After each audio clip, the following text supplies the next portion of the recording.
82 की बात है ये। अभी जैसे आप ये देखो कि एक इसको इस तरह से भी समझो आप कि 81 में इसके भाई का हुआ, दाऊद के, इसके टाइम इसके बाद ये अकेला पड़ा बंदा, दाऊद इब्राहिम। भाई उसका भाई था उसके साथ में, जो हमेशा वो साथ में एक गैंग की तरह काम करते थे। ये अकेला पड़ा इधर से। 82 में इसकी राजेंद्र निखलजे की, यानी छोटा राजन, एक्चुअल नाम उसका राजेंद्र निखलजे था, उसकी एंट्री होती है। वो पहले काम करना शुरू करता है बड़ा राजन गैंग में। बड़ा राजन ने उसको, अब ये राजन, बड़ा राजन, छोटा राजन क्या है, तो ये ऐसा था कि पहले तो राजन निखलजे ही था। बड़ा राजन के गैंग में क्या था कि उसका पुराना एक राइवल हुआ करता था अब्दुल कुंजू नाम का। उसकी गर्लफ्रेंड को स्टील कर लिया उस, मतलब वो चीज़ें उनकी, उसके साथ गलत किया बड़ा राजन के साथ। ये कब की बात है? ये 1983, 1983, हाँ 82। बड़ा राजन एक अलग बंदा है। ये बड़ा राजन राजन नायर था। इसका अलग गैंग, काफ़ी गैंग है। मैं आपको क्या बताया था, कितने हर एरिया में इतने गैंग गैंग था है ना, क्या? इतने गैंग, इतने गैंगस्टर्स, इतने अंडरवर्ल्ड डॉन थे। लेकिन क्यों उठा ये अकेला? क्योंकि ये हर जगह पे ना ऐड होता गया। जिस बड़े आदमी का नाम सामने आया, इसने या तो उसको मरवा दिया या फिर उसके साथ या हो गया। टसल, जो मेन मुझे लगता है कि जो पठान गैंग के साथ मेन एक टसल चला आ रहा था, जो एंड तक चलता रहा जब तक ये दुबई भागा नहीं है, तो उसने उसको इतना बड़ा नाम बना दिया। बाकी तो फिर उसका फिल्म फाइनेंसिंग में, अलग अलग चीज़ों में जो पैसे वगैरह लगते हैं, बाद में गुलशन कुमार जी के मर्डर केस में नाम सामने आया इन लोगों का। वो वाला केस आपने डीपली रिसर्च किया है? बिल्कुल बिल्कुल भाई, बिल्कुल किया है। गुलशन कुमार जी के मर्डर केस में बड़ा ही ऐसा केस है वो कि जिसमें नदीम श्रवण एक म्यूज़िक प्रोड्यूसर हुआ करते थे, पहले गुलशन कुमार जी के साथ ही काम करते थे।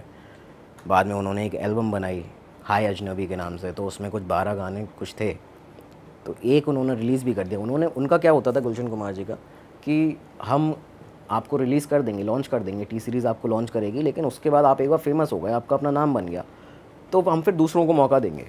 ये चीज़ होती थी उस समय। गुलशन कुमार ने स्टार्ट किया था इसमें, इंडस्ट्री में। नदीम श्रवण को उन्होंने लॉन्च किया था, लेकिन जब इनका एक स्टार्टिंग में गाना चल गया टी सीरीज़ से, तो उन्होंने कहा कि अब भाई आपकी दूसरी एल्बम हम नहीं कर सकते, हम अभी दूसरे आर्टिस्ट पे काम कर रहे हैं। आपकी एल्बम को अब आप खुद चला रहे हो, आपका तो ऑफिस इतना बड़ा आपने बना लिया है। इन्होंने सब स्टेबल कर लिया था अपना, तो उसमें उन्होंने मना किया। ये पीछे पड़े, फिर भी इन्होंने यहाँ से एक गाना उनका चलो निकाल दिया। उस टाइम गुलशन कुमार का स्टेटमेंट और उनका सामने भी आया था कि भाई ये म्यूज़िक प्रोड्यूसर, कंपोज़र अच्छे हैं, सिंगर अच्छे नहीं है। नदीम जो था, नदीम ने खुद ये गाने गाए हुए थे उसमें, तो उन्होंने कहा कि भाई सिंगर अच्छा नहीं है, हम एक गाना निकाल दिया, अगला नहीं निकालेंगे। तो उसको ये लगा कि अब ये मेरे को ख़त्म करना चाहते हैं इंडस्ट्री से। उसके काफ़ी कॉन्टैक्ट थे वहाँ पे, जहाँ उसका ऑफिस होता था। वहाँ पे बताते हैं कि अनीस इब्राहिम का, अनीस के वो बहुत, दाऊद का जो छोटा भाई अनीस इब्राहिम, तो उसके साथ में वो बहुत अच्छा दोस्ताना था इन लोगों का। उसने वहाँ बताया कि इनको कॉल वॉल करो, धमकी दो, तो वो धमकियाँ बढ़ती गई बढ़ती गई बढ़ती गई। एट द एंड आके अबू सालिम उस समय ये सब चीज़ें इनके लिए काम करता था दाऊद इब्राहिम के साथ, बाद में जाके उसको ख़त्म किया। मतलब ये इन्होंने ये पूरा एक प्लान किया, ये किलिंग जो की थी जीत नगर में, जीतेश्वर महादेव का मंदिर था मुंबई में, वहाँ पे सुबह 10-11 बजे के आसपास में गुलशन कुमार जी को इन्होंने मारा था। तो वो सारी चीज़ें हुई, तो वहाँ पे इनका था उसमें हाथ था। बाद में जो लोग भी सामने निकल के आए, जिनको पकड़ा, सादिक कालिया वगैरह, सादिक कालिया को तो माफ़ कीजिए, सादिक कालिया तो उसमें इन्वॉल्व था, ये कोई बताता नहीं है कभी भी ये चीज़ें। मतलब जितने लोगों ने वीडियो किया, मैंने किसी का नहीं देखा, लेकिन जब मैंने उस चीज़ को देखा था, सर्च किया था, तो वहाँ पे मुझे ये मिला कि एक दाऊद मर्चेंट नाम का एक शख्स था, उसको पकड़ा गया था, और एक और कोई राशिद करके नाम का लड़का था, उसको पकड़ा गया था गुलशन कुमार को, जिन्होंने एक्चुअल मारा है ये बता के।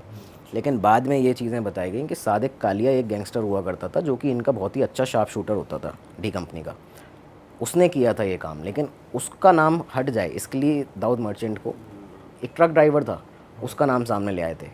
उसने इक्का दुक्का कुछ मर्डर किए थे छोटे, मतलब किसी और वो को इतना जैसा फंसा प्रोफेशनल देते था नहीं कि वो इतना बड़ा हाई प्रोफाइल मर्डर कर ले, तो उसका नाम ये छुपाते हैं वहाँ पे कि सादिक कालिया। बाद में खैर उसको मार दिया था, एनकाउंटर उसका भी हुआ था मुंबई में। भाई कमिंग बैक टू छोटा राजन। हाँ, छोटा राजन यार, तो छोटा राजन का मैंने ये जो बड़ा राजन था, बड़ा राजन के साथ में अब ये चीज़ें जो चलती हैं, तो ये उनके गैंग में था। लेकिन जो अब्दुल कुंजू मैंने बताया कि उसका बड़ा राजन से जो टसल चलता था, कुंजू के पीछे छोटा राजन बहुत बुरी तरह पड़ा था। और क्या किया कि अब्दुल कुंजू ने कि बड़ा राजन की हत्या कर दी, मार दिया। इसने कहा कि भाई मैं गैंग संभालूंगा, तब से वो बड़े राजन था, इसको छोटा राजन तब से नाम दे दिया। तो ये 83 के आसपास ही नाम इसका पड़ा। अब इसमें एक चीज़ इंटरेस्टिंग आती है कि अब्दुल कुंजू का इसने कैसे पीछा किया छोटा राजन ने।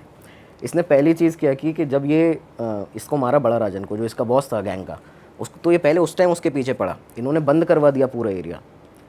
वहाँ से अब्दुल कुंजू भाग गया। उसको पता चल गया कि भाई ये मेरे पीछे पड़े हैं, तो अब मैं क्या करूँ, वो जाके विक्रोली थाने में सरेंडर कर दिया।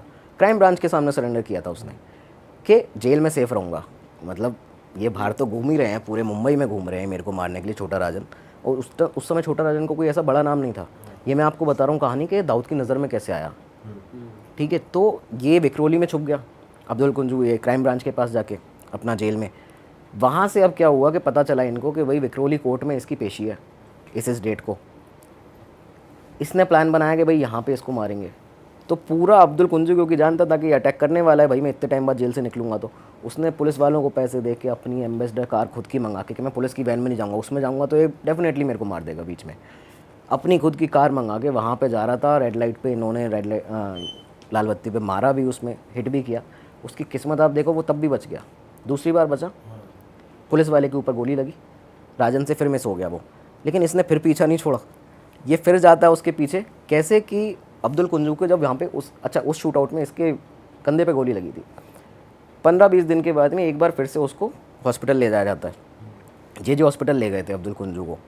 और जब ये वहाँ पे हॉस्पिटल पहुँचता है तो वहाँ पे ये जो प्लान था ना, इस पे दाऊद की नज़र पड़ी पहली बार, छोटा राजन के ऊपर। क्योंकि राजन आप देखो 3 बार से लगातार पीछे पड़ा हुआ है, ठीक है। और किस लिए कि भाई मेरे बॉस को मारा है इसने, उसका पर्सनल नहीं है उससे कुछ, मेरे बॉस को मारा है, बड़े राजन को, तो इसलिए मारूंगा। ये प्लास्टर पहन के हाथ पे हॉस्पिटल की बेंच पे, जहाँ पे वो अंदर आने वाला था हॉस्पिटल में, वहाँ पे बैठे हैं 2 लोग। और ये पूरा प्लान इसने किया है। प्लास्टर में अंदर पिस्टल है। जैसे ही वो आया अब्दुल कुंजू, उस पर शूट किया, लेकिन वो आदमी ऐसा, उसकी ऐसी किस्मत कि उस समय भी वो जो फिर बच गया, वो लगता पुलिस वाले को, हाँ वो हिट जो था वो पुलिस वाले को लगा। ये यहाँ से फिर बच के भागा। इस टाइम इसकी दाऊद की नज़र पड़ी थी। दाऊद ने उसको मुसाफिर खाना, जहाँ पे इन लोगों का पूरा बैठक होता था, वहाँ पे बुलाया। और इस टाइम तो दाऊद ने स्टेबल कर ही लिया था अपना गैंग ना। ये साबिर की डेथ के बाद में वो पूरी तरह खुद ही संभालने लगा था अपने बड़े भाई के बाद। 84 करीबन की बात रही होगी, ज़्यादा टाइम, मतलब बहुत पुरानी ऐसी वो नहीं थी इनकी कि एक दोस्ताना पुराना आ रहा है। लेकिन इसके बाद जब ये इसके गैंग में आया, इसने राजन के दाऊद के लिए सबसे बड़ा काम किया। जो समद खान की हमने बात की थी कि आखिरी करीम लाला ने, जिसको जो इसका एक मेन रिवेंज था कि करीम लाला का गैंग ख़त्म करूँगा, समद खान को मारने वाला राजन था। अच्छा, बहुत ही ड्रामेटिक सीन, एकदम लिफ्ट खुली और ठाएँ ठाएँ ठाएँ वो वाला जो होता है ना मूवी में दिखाते हैं, एग्जैक्ट समद खान की डेथ थी वो। सेम किलिंग ऐसी की गई थी। वो किसी से मिलने गया था, वहाँ पे ये पहुँचे, राजन था उसमें, शकील भी उस समय साथ में था। शकील भी इसके साथ में ही रहता था हमेशा। छोटा शकील और छोटा राजन, हाँ, दोनों साथ साथ रहते थे। हाँ, छोटा शकील था गैंग में, एक बड़ा शकील भी, उस तरह से भी शकील भी था। तो इसको, इसकी हाइट थोड़ी सी कम था, तो इन्होंने इसको छोटा शकील कहना शुरू किया था डी कंपनी ने। लेकिन ये पहले से था। राजन की एंट्री बाद में हुई थी। तो राजन यहाँ से इसका सबसे बड़ा काम किया समद खान के साथ का, कि समद खान को मारा। और उसके बाद में जब समद खान को मारा तो मैंने आपको बताया, दाऊद ने सीधा भागने का प्लान बना लिया था कि भाई अब तो दुबई जाना पड़ेगा। ये दुबई गए, वहाँ पे इन्होंने अपना डी कंपनी पहली बार, छोटा राजन भी चला गया साथ में। नहीं, यहाँ पे ये चीज़ हुई थी कि छोटा राजन 1 साल रुका। क्यों रुका था आपको पता है?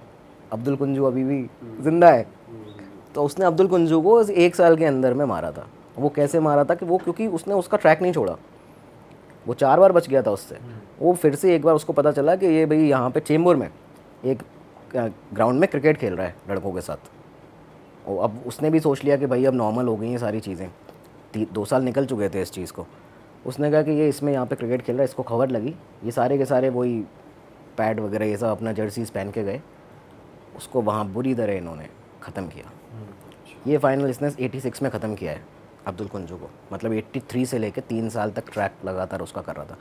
इसके बाद 87 का बताया जाता है कि पहले दाऊद ने, जबकि शकील पहले साथ में था, उसको बुलाना चाहिए था। भाई एक तरह से बनता है ना कि जो साथ में बंदा है उसको आप बुलाओगे। इसने पहले राजन को बुलाया दुबई, 1 साल के बाद फिर शकील को बुलाया। मतलब 88 और 86 में शायद राजन को बुला दिया और फिर 1 साल का गैप देके शकील को बुलाया बाद में।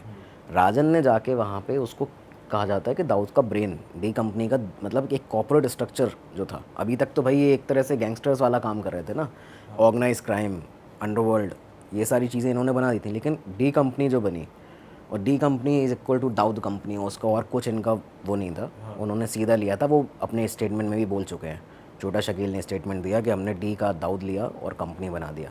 तो डी कंपनी जो था वो सीधा सीधा वहाँ से इसका कॉर्पोरेट स्ट्रक्चर इन्होंने देना चालू किया होटेलियर्स को, ठीक है, आपके पब और बार के जो लोग ओनर्स हुआ करते थे मुंबई में, उनको रियल एस्टेट के जितने लोग थे, इनसे कांटेक्ट करना, ठीक है, इनसे पैसा लेना, एक पूरा ओवरऑल बिजनेस बना दिया था कि मुंबई से चले गए हम लोग, लेकिन मुंबई से हमें पैसा मिलता रहे।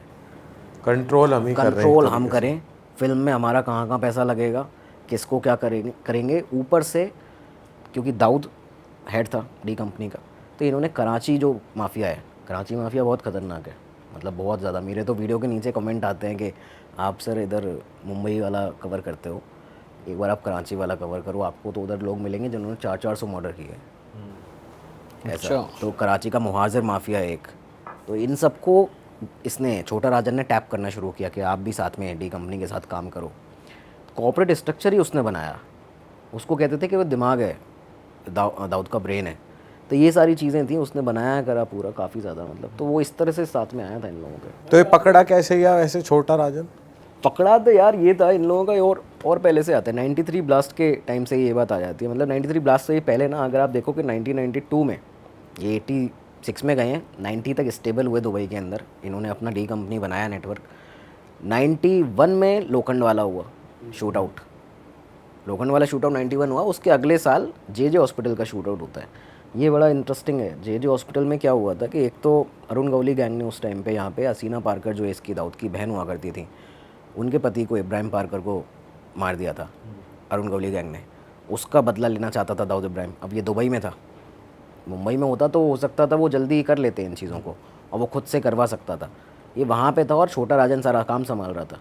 तो इसने बोला छोटा राजन को कि भाई ये जो भी लोग थे इस टाइम पे, वो लोग जहाँ कहीं भी हैं, जो भी हैं, क्योंकि उन लोगों ने जिनने मारा था इनके पति को, तो उनको वहाँ के लोगों ने भी, जो वहाँ के दुकानदार थे, उन्होंने पकड़ के बहुत पीटा था। तो वो उस समय जे हॉस्पिटल में वो थे, एडमिट थे, जो मर्डर थे। तो ये पता है कि भाई मर्डरर है मुंबई के अंदर ही जे हॉस्पिटल में।